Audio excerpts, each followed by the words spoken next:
모세는 위대한 지도자였습니다. 그는 이스라엘 백성들의 그 고통 가운데 있을 때 그 눈물을 다 씻어준 민족의 리더 지도자가 바로 모세였습니다.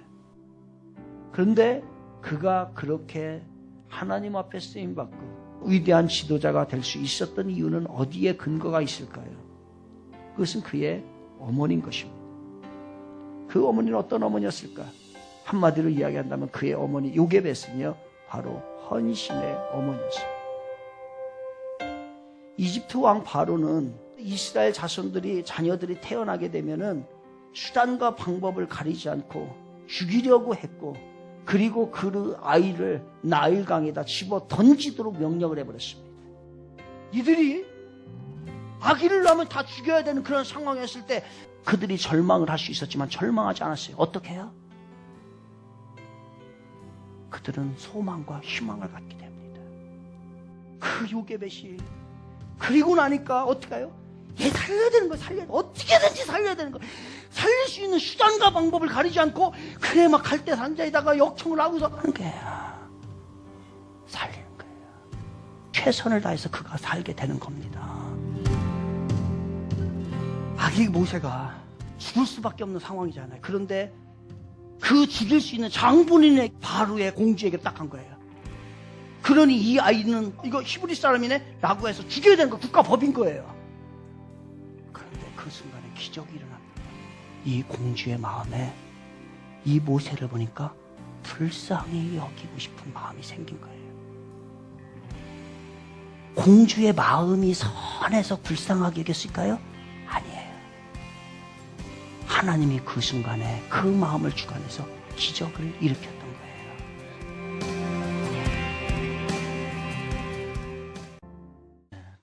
오늘 바자회가 있죠. 그래서 1부 예배부터 지금부터 시작이 될 건데요. 비가 올 것 같아요. 비가 올 것 같은데 비가 와도 걱정할 것 하나도 없습니다. 우리가 비 오고 안 오고는 우리가 할 수 있는 일이 아니고 하나님이 주관하시는 일이니까요. 비가 오면 부침개가 잘 팔릴 것이고, 비가 오면 두꺼운 옷 잘 팔릴 것이고, 비가 안 오면은 얇은 옷이 잘 팔릴 것이고, 이래저래 걱정할 것도 없고요. 다 하나님 앞에 맡기고 여러분은 참 참여하시고 즐기시면 됩니다. 그래서 바자회 시작이 되는데 함께 해주시면 감사하겠고요.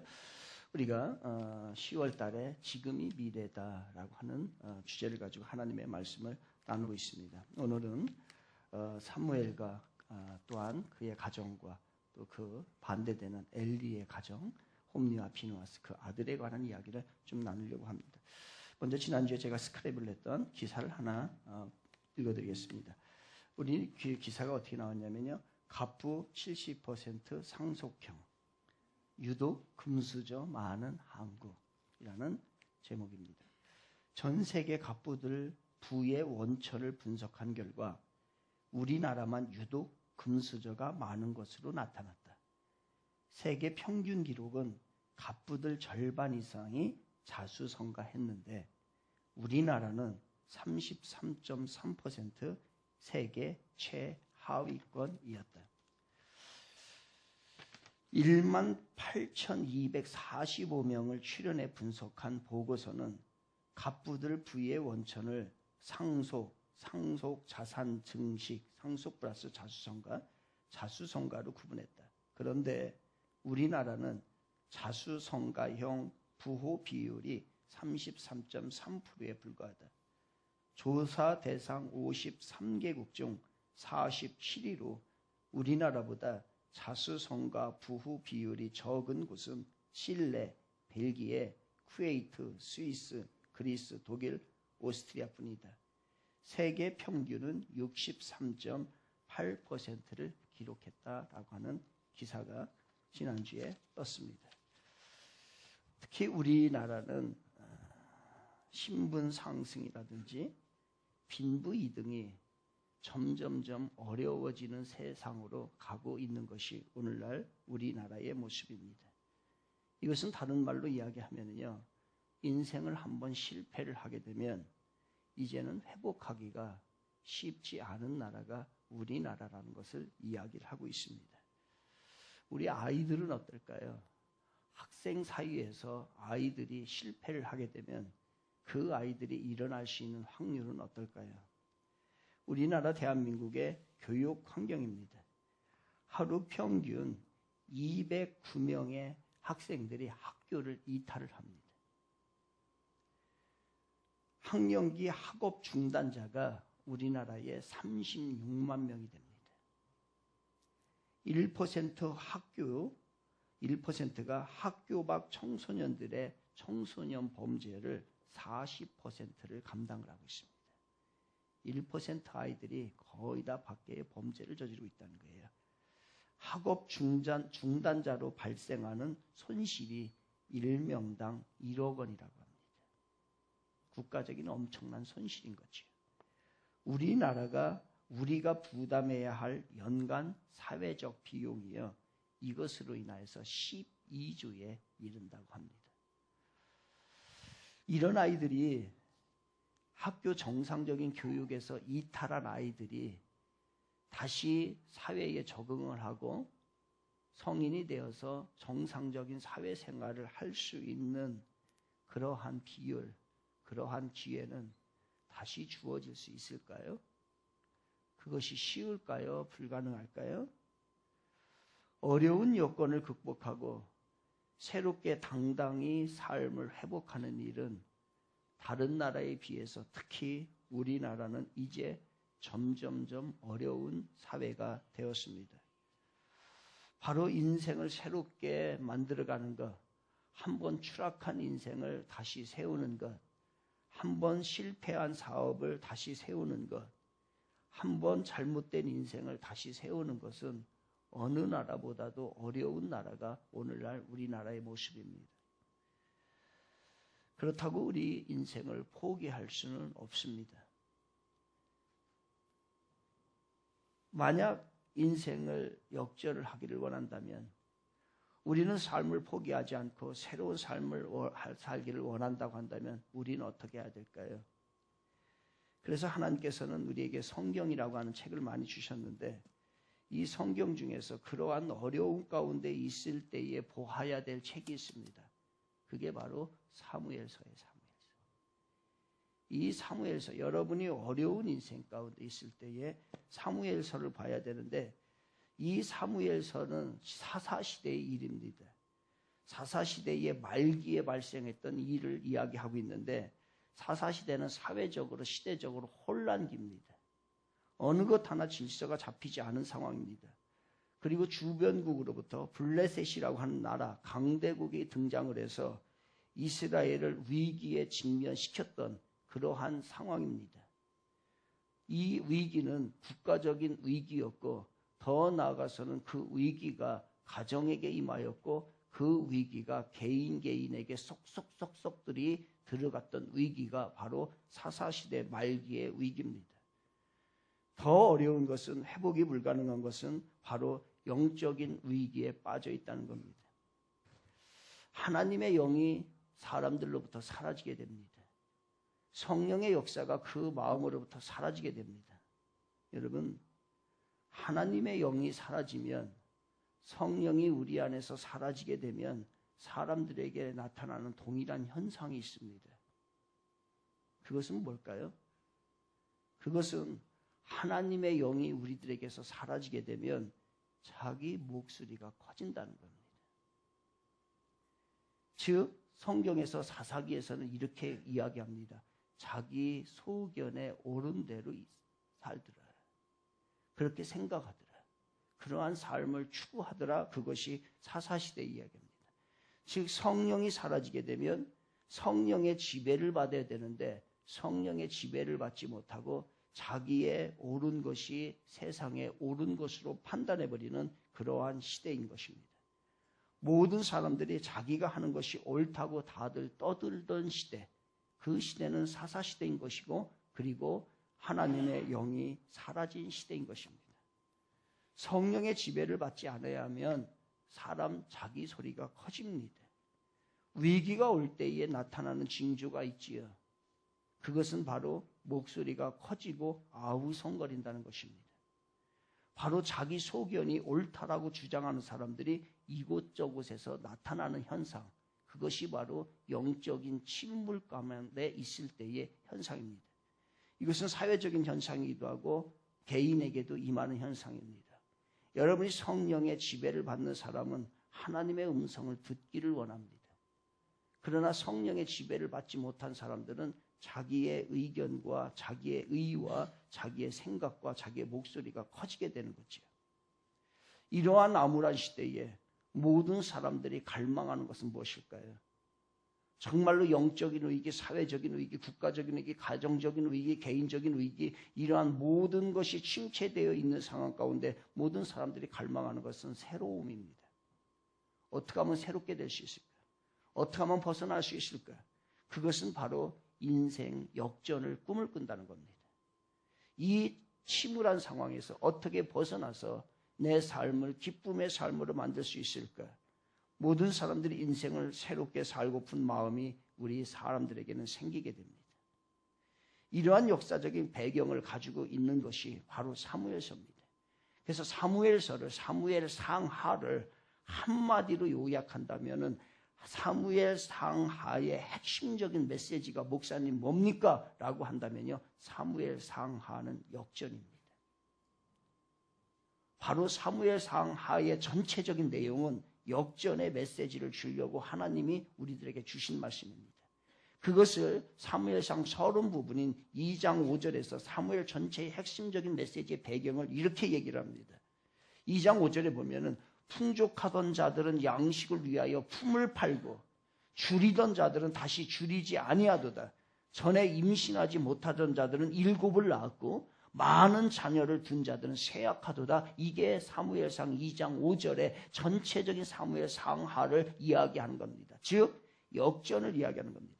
그래서 사무엘상에서는 그 역전을 이루었던 인물들을 등장을 시킵니다. 맨 먼저는 브린나와 한나를 등장을 시키고요. 그리고 난 다음에 이제 엘리와 사무엘을 등장을 시키고, 그리고 사울과 다윗을 등장을 시키고, 마지막에 가서는 골리앗과 다윗을 등장을 시켜서 이 사람들이 처음에 좋았던 사람이 몰락을 하게 되고, 그리고 몰락했던 사람들이 다시 부상을 하는 그런 부상과 몰락의 메시지가, 역전의 메시지가 사무엘서에서 우리에게 보여주는 겁니다.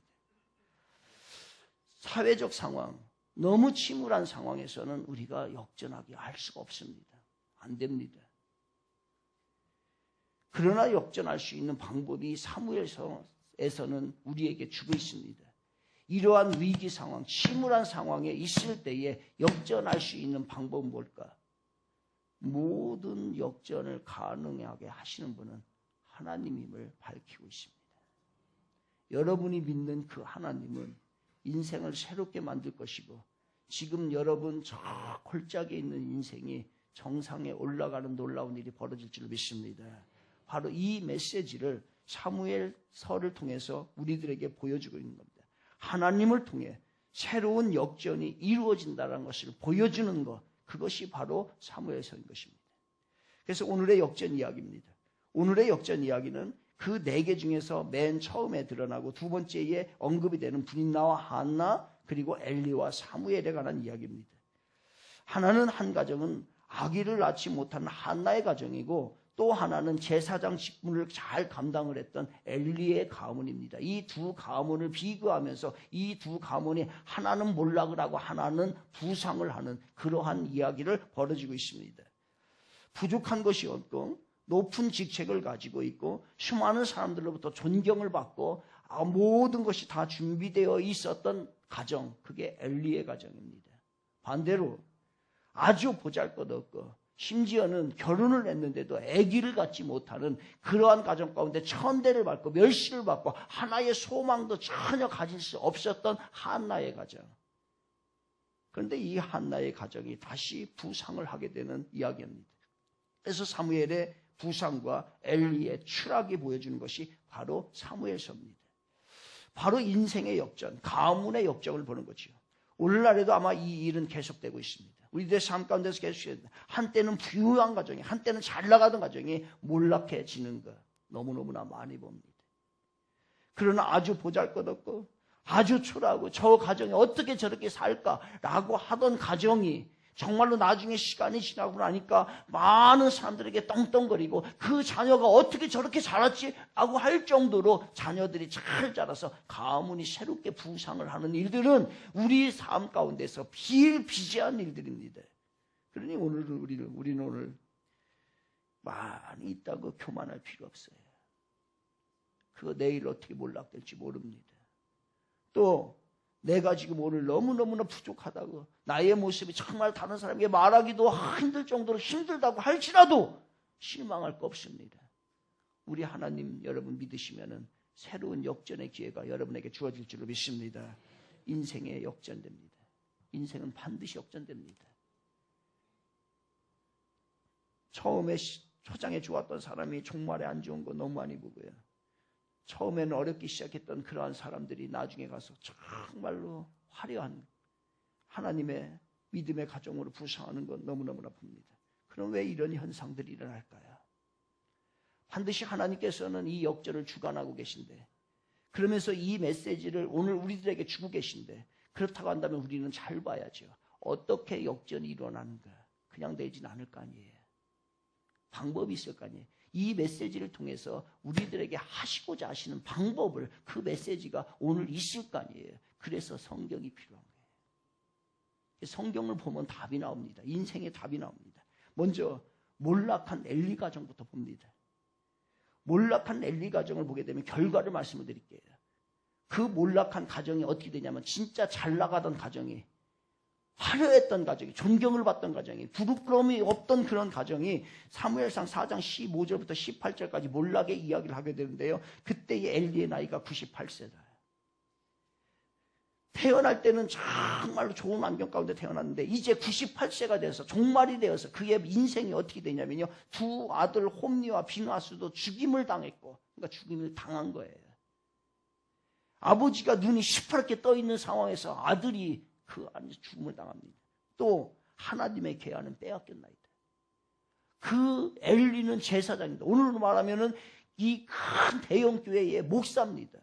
그 목사의 가정이 하나님의 계가 빼앗겼다는 것은요, 하나님의 영이 사라졌다는 얘기예요. 하나님이 더 이상 간섭하지 않는 그러한 가정이 됐고 그런 사회가 됐고 민족이 됐다는 것을 이야기합니다. 그리고 그 소식을 듣고 그 상황 가운데 노년에 정말로 자식들의 행복한 모습을 보고 그 다음에 모든 일들이 잘 되는 모습을 보면서 죽었으면 얼마나 좋을까요? 그런데 그러한 비보를 듣고 이 엘리는 목이 부러져 죽었더라.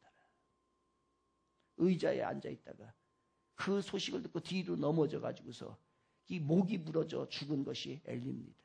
이것이 바로 시작은 아주 좋게 시작을 했지만 마지막에 종말이 너무너무나 힘들었던, 그래서 그가 이스라엘의 사사가 된 지 40년이었다. 그러니까 40년 만에 무너진 가정이에요. 40년 만에. 40년 만에 이 가정은 무너집니다. 누가 그럴 줄 알았겠어요? 누가 40년 만에 무너질 줄 알았겠어요?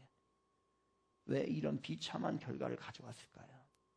왜 엘리는 제사장인데 98세가 되어서 이 노년에 그 비참한 그 상황이 되었을까요?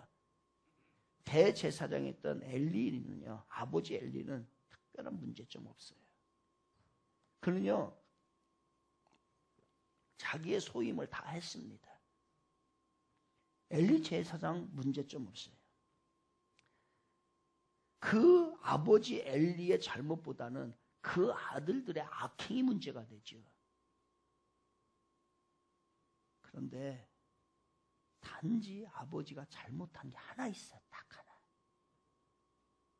뭘까요? 이 아버지가 한평생을 목사로 살면서, 그것도 최고의 목사로 살면서, 그 당시에 대제사장, 성실하게 한평생을 살았습니다. 그런데 결과로 얘기한다면 아들들이 이게 개판으로 자란 거예요. 그러면 아버지와 아들과의 관계가 없을까요? 지금 계속해서 이야기하는 게 지금이 미래다는 거예요. The future is now. 그 미래는 지금이라는 거예요. 그렇다고 한다면 아버지와 아들의 관계가 있을 거 아니에요. 그 관계에 영향을 받았을 거 아니에요. 그러면 아버지가 잘못한 게 뭐냐 이거예요. 엘리가 잘못한 거 거의 성경에 드러나지 않습니다. 잘못한 게 하나 있어요. 그 뭐예요? 아들의 악행을 금하지 않았다는 거예요. 이게 아버지가 잘못한 거예요. 아들이 잘못해도 아버지가 그거 보고서 너 그렇게 하면 안 돼. 한번 콧구녕을 내줘야 되는데 아들은 너무너무 귀엽고 너무너무 소중한 아들인지라 그것을 제재하지 못한 게 엘리의 잘못이에요. 성경은 이렇게 얘기합니다. 3장 13절에 보면 내가 그의 집을 영원히 심판하겠다고 그에게 말한 것은 그가 아는 죄악 때문이니 이는 그가 자기의 아들들이 저주를 자청하되 그의 아들들이 저주를 자청하되 금하지 아니하였습니다. 이게 엘리 아버지가 잘못한 거예요. 아버지 다른 건 다 잘했어요. 다른 건 다 잘했는데 자식이 잘못하는 것에 대해서 한번 제대로 가르쳐야 되는데 제대로 가르치지 않는 거 오냐 네가 필요한 거 뭐냐 이것도 사주고 저것도 사주고 그래 네가 원하는 거 다 사주고 다 하고 네가 잘못하는 거에서 한 번도 제대로 제재를 갖지 못했던 것이 엘리의 잘못이에요. 이렇게 키우면 그 자식 어떻게 될지 뻔하죠. 그런데 왜 우리는 그렇게 합니까? 왜 우리는 자식들이 잘못을 해도 그냥 놔두는가요? 엘리는 그 자식이 잘못했을 때 왜 그냥 놔뒀을까요? 그것에 대한 답도 성경은 주고 있습니다. 2장 29절에 보면 이렇게 얘기합니다. 그냥 찾지 마세요. 찾다가 다 잃어버려 설교에. 다 잃어버리니까 들어서 집에 가서 찾아보세요. 집에 가서. 2장 29절에 너희는 어찌하여 내가 내 처소에서 명령한 내 재물과 예물을 밟으며 내 아들들을 나보다 더 중히 여겨.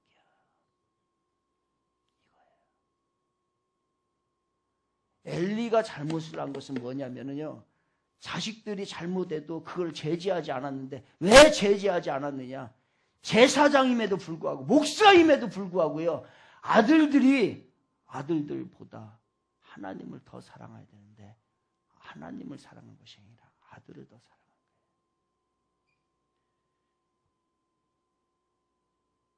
즉 자기 새끼들이 우상이었던 거예요.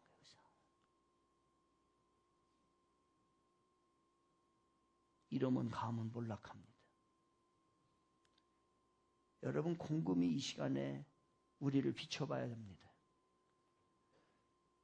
솔직히 말해서 하나님의 뜻이 더 중요해요? 자식의 뜻이 더 중요해요?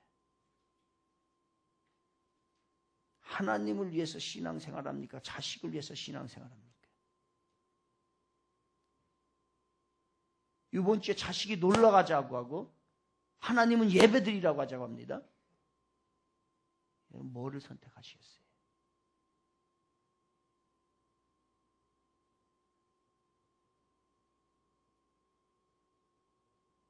자식이 50만 원짜리 장난감 사달라고 합니다. 하나님이 50만 원 헌금하라고 합니다. 뭐를 여러분들이 선택하시겠어요? 자식이 하나님은 예배드리라고 합니다. 아닙니다. 이번 주에 학원에서 보강이 있다고 합니다. 뭐를 선택을 하시겠어요?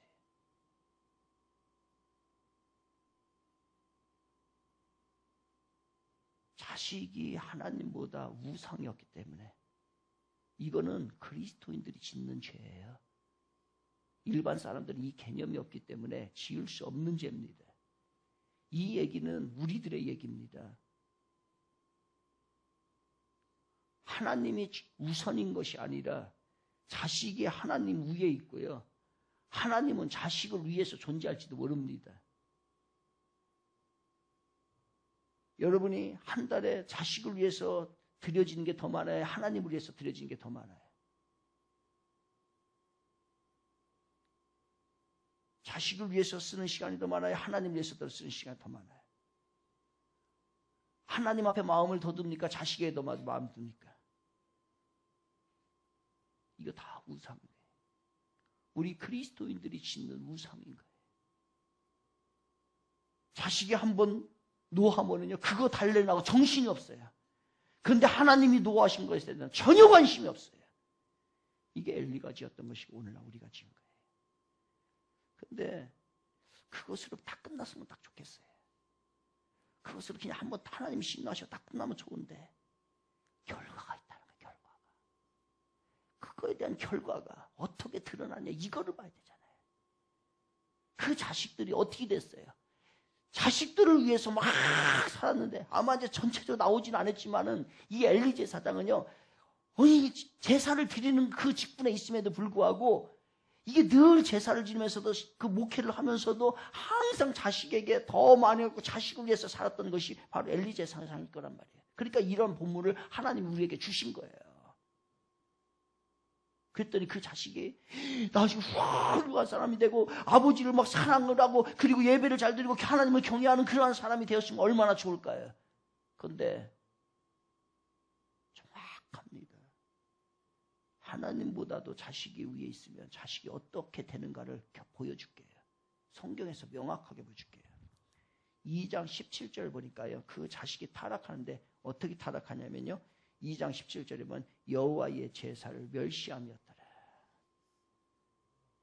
대제사장 아들이 제사를 멸시한 거 멸시하는 거는요. 찾아보니까 거부하다.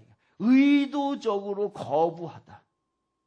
의도적으로 그것에 대해서 업신여기다. 의도적으로 딴짓을 하다. 이게 바로 뭐냐면요. 멸시했다는 거예요. 그러니까 의도적으로 아주 방해를 하겠다는 마음으로 그리고 하나님의 말씀을 아예 안 듣겠다는 마음으로 믿음이 들어가는 것을 처음부터 차단하겠다는 마음으로 살았던 게 뭐냐면 누구냐면 타락한 것이 뭐냐면요. 그의 홈리와 피나스 그 아들이에요. 제가 이제 그 대학에서 강의를 하는데요. 애들이 일반 애들이잖아요. 일반 교회 안 다니는 애들 상대로 이제 기독교 과목을 가르치니까 이 아이들이 어떻게 하는지 아세요? 출석 딱 부르고 난 다음에요. 그냥 딱 잡니다. 저 얘기를 들었다가는 자기가 세뇌당할 것 같거든. 그 교회, 자기도 모르게 교회 갈 것 같으니까 큰일인 거야, 이거 큰일인 거야. 그러니까 애들이 딱 하면 딱 출석 부르면 딱 잡니다. 내가 자도 괜찮다고 했거든요. 그리고 난 다음에 그 다음부터 뭐냐면 핸드폰. 애들이 잠이 와서 자는 게 아니고요. 잠이 안 오면에도 불구하고 잠을 너무너무 청하고 있어요. 진짜 이게. 그러니까 의도적으로 저 강의를 들어서는 안 되겠다 내가 싶은 거예요. 그게 뭐예요? 거부하는 거예요. 거부하는 거예요. 억지로 막 끌려가지고서 부인이 교회 가져가니까 교회 왔어. 왔는데 저 목사님 설교 들으면 내가 지금 다음 주부터 교회 또 나와야 될 거. 그러니까 계속 딴짓하고 그 다음에 애기 본다고 막 밖에 왔다 갔다 하고. 이거 왜 그러냐면요. 거부하는 거예요. 그래서 이 세상에서 제일 큰 죄가 무슨 죄예요? 성령을 회방하는 죄예요. 그게 그거예요. 성령이 내 안에 역사하도록 만들어야 되는데 내가 의도적으로 알아. 예수 믿어야 되는 것도 알고 예수님에 대해서도 알아. 그러나 그것이 들어오면 안 되니까 일부러 거부하는 거예요. 그러니까 어떤 사람들은 남편들 대부분이 그렇죠. 부인이 막 교회에 열심히 하는 거 싫어해. 그러다가 무슨 광신자가 될까 봐. 이단의 광신자가 될까. 그래서 적당히. 일주일에 한 번만 나가. 그렇게 돼요.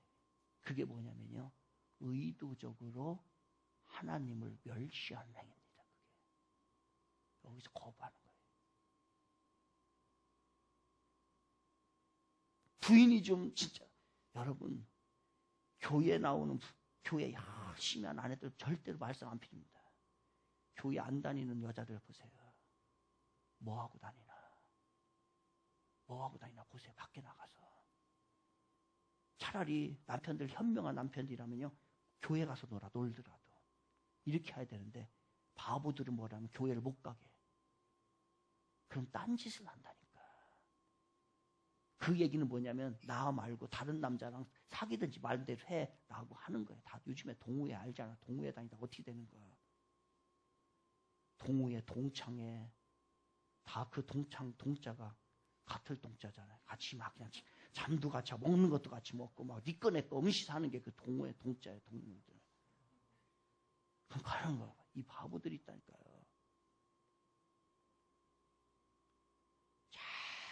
주님 안으로 보내야 되는데 우리 교회는 다행히 없어요.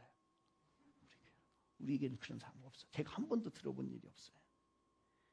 바로 이게 영적인 타락이에요. 타락. 이 엘리 제사장 때문에 아들이 타락을 합니다. 지금으로 말하면 아버지가 대형교회 목사인데 자식들이 예배 안 드리고요. 교회를 욕하고요. 예배 거부하고요. 예배 멸시하는 거예요. 요즘으로 말하면요. 아버지가 교회에 큰 직분을 가지고 있는 사람이에요. 그런데 그 자식들은요. 예배 안 드리고요. 믿음이 없고요. 세상과 똑같이 살아가는 모습이에요. 목사라고 해서 장로라고 해서 권사라고 해서 집사라고 해서요. 그 직분이 그 사람 신앙 아닙니다. 속지 마세요.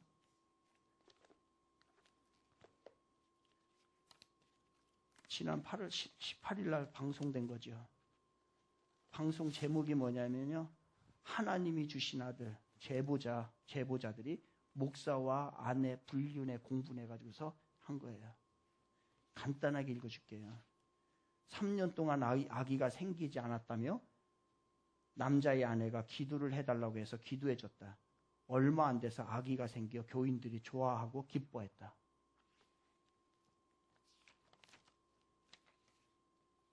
유전 검사를 진행했다. 2차 결과에서도 아들은 목사의 친자로 판명됐다. 아내의 경우 개인적으로 불륜 같은 관계를 목사님과 맺은 적은 절대 없다며 하나님께서 주신 아들이라고 생각했다. 목사님 역시 기적이 일어났다는 것이라며 지금도 기적이 일어날 것이다라고 얘기해요. 이게 뭔 얘기예요? 관계를 안 했는데 아기가 생겼어요. 옛날에 절에 가가지고 100일 기도했는데 아기 낳았어요. 아들 낳았는데 꼭 중이랑 똑같이 닮은 거 낳았어. 그런데 아무 관계가 없는 거예요.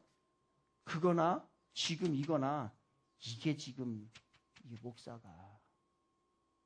그러니까 이런 거 보고 여러분 실망할 거 전혀 없어요. 직분이요. 그 사람 신앙 얘기하지 않습니다. 여러분 속을 거 없어요. 여러분 자신들이 주님 앞에서 바로 세워지시길 바랍니다. 저 바라볼 것도 없어요. 저보다가 실망합니다. 장로님들 볼 것도 없어요. 그게 신앙 아니에요. 직분자 보면서 신앙 아니에요. 하나님께서 하시는 일들이 하나님께서 이제 가서 1대1로 만나가지고 시기가 터지든지 아니면은 그 자식들에게 어떻게 하나님 하시든지 그건 우리들의 신앙이 그럴지 몰라요. 시작은 제사장으로 시작했는데 결과는 예배를 멸시하는 아들로 같이 끝날 수 있어요. 처음에 봤는데 신앙이 너무 좋고 막 존경스럽고 막 저 사람만 신앙같이 하는데 나중에 가서 보면 결과서 보면은 그 사람의 모습이 완전 개판인 거예요. 이 얘기하는 거예요. 이 얘기 역전. 한때는 좋은 신앙이었는데 변질돼가지고 추락해가지고서 추악해진 모습으로 경우가 너무 많잖아요. 제가 얘기하죠. 피니싱 리더십. 끝이 좋아야 합니다. 우리는 시작과 결과가 다 좋아야 합니다. 우리 청지교회가 꿈꾸는 것이 그겁니다. 기성세대도 믿음으로 잘 세워지고 다음 세대도 주님의 믿음 안에서 잘 자랄 줄 믿습니다. 이게 우리 교회가 꿈꾸는 거예요. 한때 반짝했다가 그러지 마요. 그래서 예수님의 별명이에요. 충성의 충성. 알파와 오메가. 처음과 끝이 동일한 거예요. 처음엔 잘 시작했다가 끝에 가가지고서 완전 막 그냥 쫙한 냄새 나는 안 되는 거예요. 그게 바로 영적 타락이었습니다. 두 번째예요. 영적이 타락하니까 뭐가 타락이 와요? 22절에서 이렇게 얘기해요. 엘리가 매우 늙었더니 그의 아들들 온 이스라엘에게 행한 모든 일과 회막문에서 수종드는 여인들과 동침하였음을 듣고 야, 이게 아들들이 영적으로 타락해버리니까요. 그 다음에 오는 것이 뭐냐면 육적 타락입니다. 특히 영적으로 발 세워지지 않으면요. 반드시 육신의 타락이 가져와요. 세상 보세요. 세상이 여러분들 세상이 얼마나 지금 쓰레기인지 모르시잖아요. 영적으로 타락한 곳에 선한 것 없습니다. 특히 영적으로 타락하게 되면 이 사람이 왜 그랬어요? 이 목사가 처음부터 그랬어요? 아니에요. 이 목사가 왜 그랬냐면요. 이 목사가 영적으로 타락한 거예요. 그러니까 그 다음에 뭐가 타락이 와요? 육적인 타락이 오는 거예요. 특히 육적 타락 중에서 무슨 타락? 성적 타락이 옵니다. 영이 타락을 했는데 성이 타락을 하지 않는다? 육이 타락하지 않는다? 있을 수 없는 일이에요. 이건 뭐하고 똑같냐? 아버지 엄마 없는데 자식 새끼 난 거하고 똑같은 거예요. 그럴 수가 없는 거예요. 여러분 방심하면 안 됩니다. 영적 방심을 하게 되면 육적 타락까지 옵니다. 여러분 예배 소홀히 하지 마세요. 예배 소홀히 하기 시작하면 그 다음부터는요 타락이 시작됩니다. 이거는 원리예요, 원리. 어떤 분이 얼마 전에 이런 얘기를 해요. 목사님 제가 너무너무 잘못했습니다. 뭘 잘못했는데 제가 보기엔 잘하고 있는데. 그런데 어느 순간에 자기가 영적으로 모든 가정이 잘 세워지고 하기 때문에 자기가 영적으로 방심했다. 그래서 한 달간 정도 기도도 안 하고 그냥 딱 놓고 있었다는 거예요. 그 결과 한 달 후에 정확하게 드러난 거예요. 가정의 믿음 생활 흐트러져 버리고요. 그거를 고백을 하더라고요. 우리가 예배를 지키는 것은 왜 지켜야 되느냐? 가면 예배 가가지고서 뭐 말씀을 막 잘 전하니까 그 말씀을 은혜 받는 그거는 두 번째 문제예요. 예배는 주님과 교통하는 시간입니다. 즉 예배는요 영적 타락을 막는 시간이고 육적 타락을 막는 시간이에요. 여러분이 예배의 자리가 없으면요 타락하게 됩니다. 타락하게. 가보니까 말씀도 전 들으라고 뭐하고 예배가 말씀만 있습니까? 아니에요. 공예배라고 정규 예배라고 하는 게 있어요. 우리 성도님들 이거 소홀히 여기지 않길 바랍니다.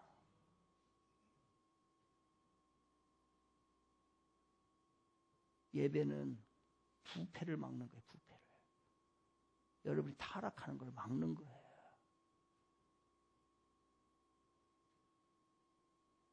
그래서 지도자들이 타락하면 안 되기에 지도자들은 정규 예배를 권장을 하는 겁니다. 그게 안 된 것은 그 교회가 타락하고 있다는 거예요.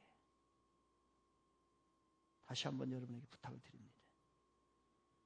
정규 예배, 정해진 예배 소홀히 하지 마시기 바랍니다. 특별 새벽 예배가 있는데도 직분자들도 안 나와요.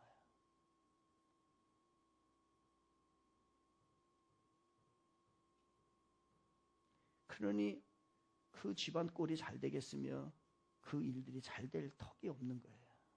저주하는 게 아닙니다. 하나님의 원리인 것이에요. 우리가 정말로 예배를 소중히 하게 여기는 사람들에게는 하나님의 역사가 나타납니다. 그리고 영적이 타락하고 육적 타락을 하니까 뭐가 타락이냐면 질서가 타락이 돼요. 2장 25절을 제가 읽어드릴게요. 사람이 사람에게 범죄하면 하나님이 심판하려니와 만일 사람이 여호와께 범죄하면 누가 그를 위하여 간구하겠나이까 하되 그들이 자기 아버지의 말을 듣지 아니하였으니.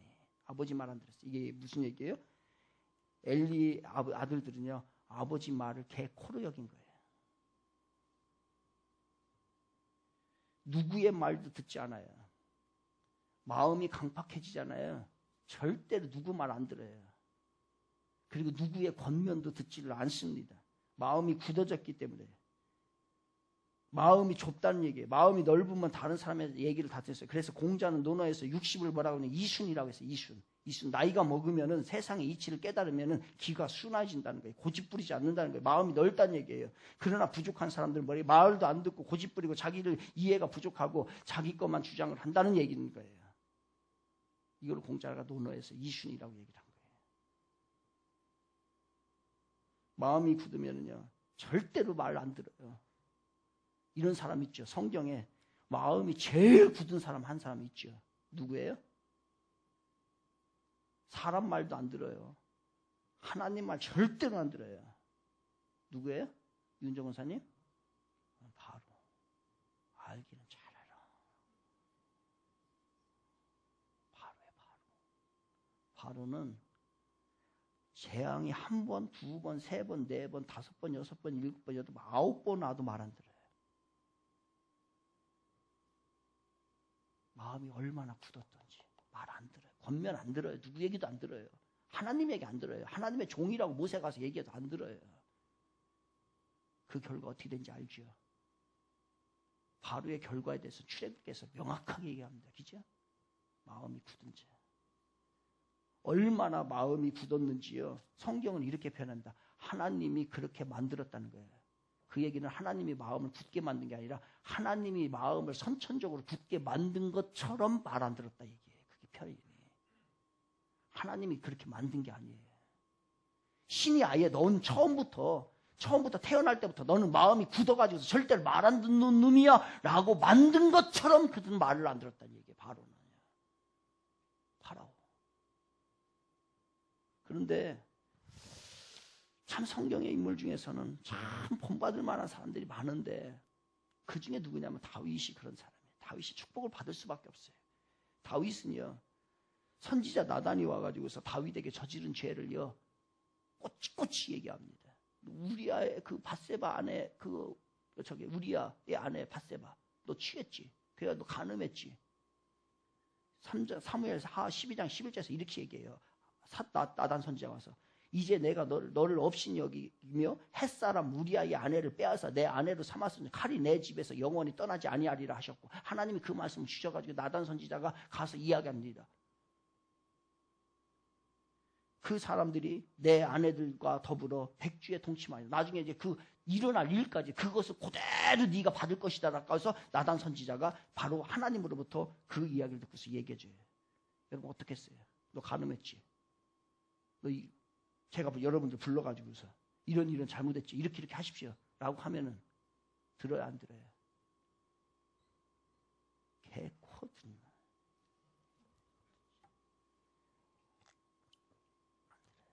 마음이 굳은 사람 절대로 안 들어요. 그런데 다윗이 진짜 훌륭한 사람. 다윗 진짜 본받을 만한 사람이에요. 그가 그 이야기를 듣고 난 다음에 왕이 그 얘기를 선지자 하나 이름 없는 선지자가 와가지고서요.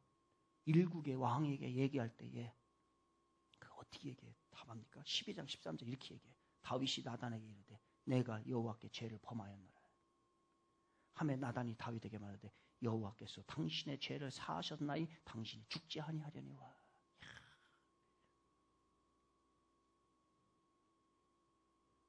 그것에 대해서 봤습니다. 하나님이 나를 지금 이렇게 지적하고 있군요. 라고 하면서 그는요. 그 죄에 대해서 깨끗이 주 앞에 용서를 구합니다. 그래 하나님이 살려주지요. 그러니까 다윗은 살아나요. 그런데 누구는 죽어요?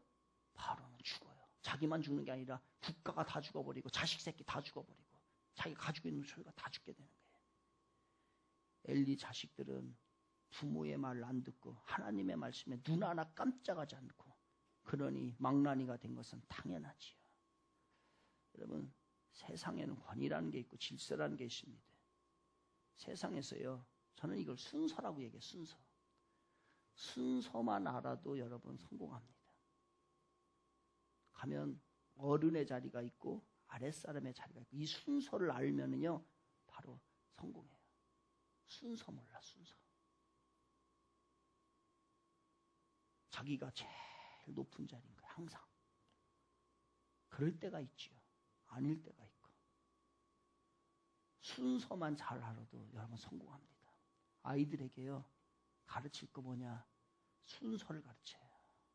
하나님 그리고 나, 아버지, 어른, 그리고 나, 교회 가서 선생님, 그리고 나. 이 순서를 가르쳐, 순서. 애들이 순서 잃어버려요. 지가 선생님보다 위에가 있어요. 부모보다 위에가 있고, 우리가 하나님보다 위에 있는 것처럼 자식을 위에다 놓는 것처럼 똑같은 일들 벌어요. 이런 얘기가 있어요. 인사만 잘해도 성공한다. 인사는 뭐예요? 다 어른인 거예요. 그냥 가면 그냥 인사하는 거 인사. 그건 내가 저 사람을 존경한다는 얘기예요. 그 인사 잘하는 애들이 실패하는 경우 거의 없습니다. 애들에게 공부 못하잖아요. 그러면은 취업하고서도 인사나 인사. 그거 가르쳐야 돼요. 공부도 못하는 것이 인사도 안 해. 이건 예의도 없고 머리도 안 돼. 근데 못해도 괜찮아. 떨어져도 괜찮은데 인사 잘하는 애들 있어요. 인사 잘하는 애들. 걔들은요 어떻게든지 잘해주고 싶고 어떻게든지 막 해주고 싶고 기도해주고 싶고 그렇다니까요. 그래서 우리 애들 그 교육을 잘 시켜 선생님들 어떻게 하냐면 인사해. 애들 야 임마 인사해 그러자 제가요. 야 임마 인사 잘해 임마. 그지? 민철아 뭐 잘해야 돼? 인사 잘해야 돼. 너 일어나봐. 일어나. 너 지금 네가 제일 여기서 나이가 어려. 일어나. 너는 여기 있는 사람들 한 100여 명 되는데 100여 명 볼 때마다 어떻게 해야 돼? 인사해야 돼. 인사. 시작. 안녕하세요. 너는 이것만 잘해도 우리 민철이는 생긴 것도 잘생겼지. 얘 공부도 잘해요. 지금 벌써 얘가 취직이 됐다고요. 그런데 뭐만 잘하면 돼 너는? 인사만 잘하면 돼. 항상 웃으면서 인사해. 안녕하십니까? 시작. 안녕하십니까? 얘들 이것만 잘해도 얘들은 성공한다니까요. 저렇게 잘생긴 애가 와가지고서 인사를 했는데 인사를 얼마나 기특하겠어요. 그죠? 저렇게 영화배우 같은 애가 와가지고 다 가가지고 안녕하십니까 장로님, 안녕하십니까 집사님, 안녕하십니까 목사 이거 해봐요 어르신은. 그러니까 저런 애들은 성공한다니까. 빨리 지갑 열어요. 지갑 열어서 하나 한 푼씩 주라고요. 저런 애들 막 주고 싶잖아, 그죠? 뭔가 막 주고 싶어요. 이게 뭐냐면요 순서를 하는 거예요. 순서를. 어른을 보면은 인사해 인사. 우리 어르신들 있잖아요. 어르신들 보면은 교회가 다른 거 뭐 프로그램 부족하고 뭐 행정이 부족하고 괜찮아요. 그 교회 가고 싶은 교회는 어떤 교회예요? 인사하는 거 있냐? 안녕하십니까? 안녕하십니까? 주사님. 이것만 잘해도 그 교회는 우리는 성공한 교회가 되는 거예요. 아멘? 인사 좀 잘해요. 바로 그겁니다. 이 아들들이 아버지의 제재 안함이 아들들에게 임하였고 아들들은 영적 타락, 육적 타락, 질서 타락 여기까지 이르게 된 거예요. 항상 저주와 죄는요 길게 얘기합니다. 하나님이. 신명기 28장에서도 먼저 불순종에 대한 걸 이만큼 얘기하고요. 순종은 짧게 얘기해요. 그러니까 불순종이 그만큼 많다는 거예요. 그래서 저도 순종은 짧게 얘기해요. 한나는 가장 짧게 얘기해야 돼요. 반면 한나가 어떻게 됐습니까? 시작 아기도 못 낳죠. 남편이 또 남편이 있네. 참 부인이 또 있네. 그 부인으로부터 아기도 못 낳는다. 맨날 꾸지람을 듣지. 아이고 비하당하지. 그 어떻게 살겠어요.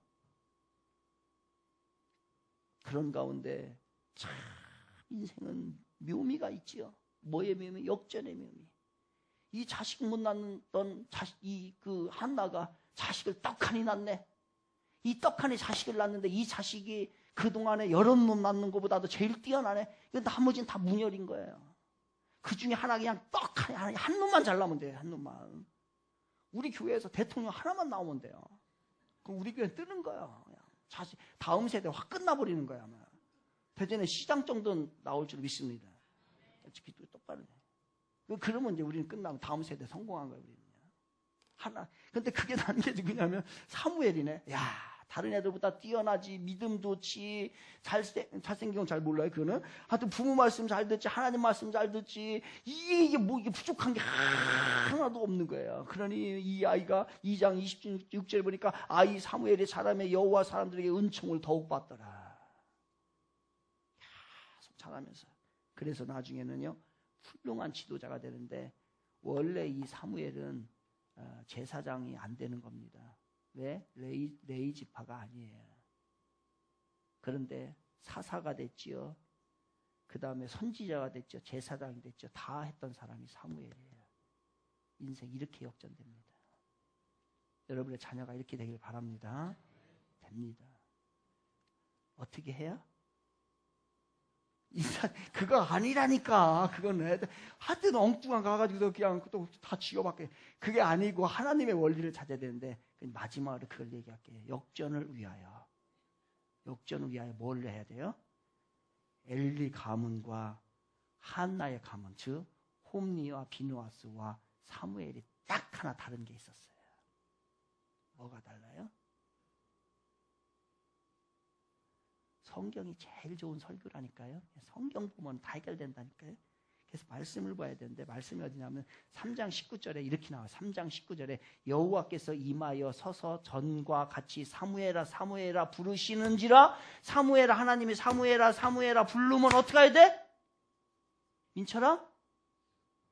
대답해야지. 하나님이 사무엘아 사무엘아 일어나라, 민철아 민철아 일어나라 하면 어떻게 해야 돼? 일어나야지. 사무엘아 사무엘아 가가지고서 복음을 증거해라 라고 하면 어떻게 해야 돼요? 그래서 그 다음에 나오잖아요. 부르시는지라 사무엘이 이르되 말씀하옵소서 주의 종이 듣겠나이다 하니 바로 이게 다르다는 거예요. 이게. 사무엘이 그렇게 될 수 있었고 역전을 시킬 수 있었는 것은 사무엘 삶 속에서 핵심은 뭐냐면 하나님의 음성을 듣고 순종하는 것이에요. 하나님과 소통하고 그 말씀에 따르는 삶을 살겠다고 작심한 거예요. 그의 삶엔 하나님과 함께 하심이 이게요. 다른 거 하나도 없어요. 뭐가 달랐어요? 아무것도. 배경이 좋아요? 가정의 배경이 좋아요? 아니야, 안 좋아요. 아무것도 안 좋아요. 안 좋아요. 그런데 하나님의 말씀을 듣고 하나님과 함께 하겠다는 그러한 고백이 그에게 있었던 겁니다. 하나님은 어떤 사람 사용할까요? 하나님은 어떤 사람과 함께 하십니까? 하나님은 어떤 사람에게 축복하십니까? 하나님 말씀을 듣고 순종하는 자와 함께하고 축복하신 줄 믿으시길 바랍니다. 이렇게 하면 여러분의 가정 역전됩니다. 반드시 됩니다. 하나님의 말씀이십니다. 그렇기 때문에 되는 거예요. 제 말이기 때문에 그런 게 아니라 하나님의 말씀이기 때문에 그래요. 그래서 여러분의 자녀를 지금부터는요, 작심하세요. 어떻게 해요? 내가 하나님의 말씀대로 믿음대로 신앙으로 제대로 키우겠다. 그리고 하나님 앞에 맡기겠다. 그러면 하나님이 우리의 자녀를 100% 책임져 줍니다. 믿으면 다시 한번 아멘 하세요. 세상에는 돈 많은 사람 많습니다. 세상에는요, 높은 학력을 가진 사람 많습니다. 우리 교회만도 벌써 교수님이 4분이나 돼요. 박사는요, 많아요. 세상에 잘생긴 사람 많아요. 여러분도 지금 보고 있잖아요.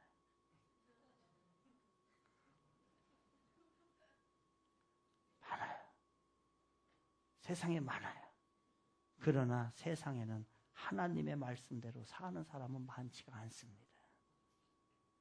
하나님의 말씀이 그 삶을 움직이는 사람은 그렇게 많지가 않습니다. 그러면 하나님은 어떤 사람 쓸까요? 돈 많은 사람 아니에요. 돈 중요하지 않아요. 높은 학력 아니에요. 제가 보기엔 아니에요. 잘생긴 사람 아니에요. 사실 잘생긴 걸로 따지면 제가 대형교회 1번이어야 돼요. 근데 그것도 아니에요.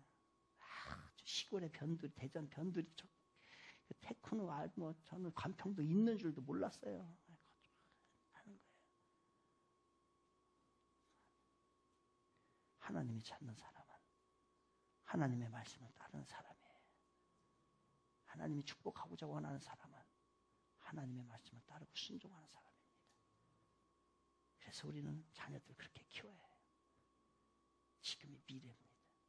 지금 그렇게 키워놓으면 하나님의 역사는 여러분의 가정 가운데 반드시 위대한 축복, 위대한 자녀 만들어 주실 줄로 믿습니다. 지금이 미래.